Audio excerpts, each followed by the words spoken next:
This is going to be a video tutorial on how to enable or disable pop-ups and redirects in the Epic Privacy Browser. I will be using a desktop PC for this.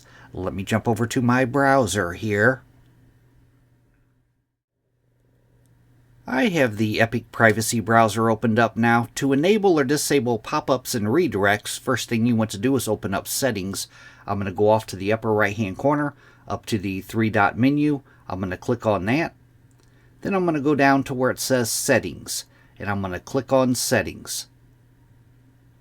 Now on the Settings page, the pane off to the left-hand side, you want to go to Privacy and Security. Then on the center pane, you want to scroll down towards the bottom, down to where it says Site Settings, and click on Site Settings.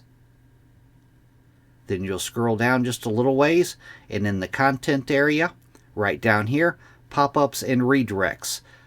As you can see, I'm currently set to don't allow sites to send pop-ups or use redirects. If I click on this though,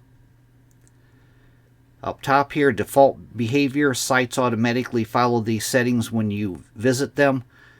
As you can see, I have toggled on don't allow sites to send pop-ups or use redirects. If I wanted to enable pop-ups and redirects, I would toggle on the top one here. Sites can send pop-ups and redirects.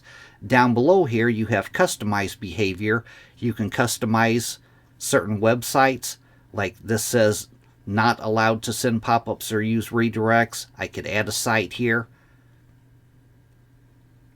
And any sites that are in here, you can delete them. As you can see, I don't have any sites in here. But if you have don't allow sites to send pop-ups and redirects toggled on and you're still getting them, you might want to Google search the issue. You might have malware. It could be caused by browser extensions. But that is how to enable or disable pop-ups and redirects in the Epic Privacy Browser. Thanks for watching.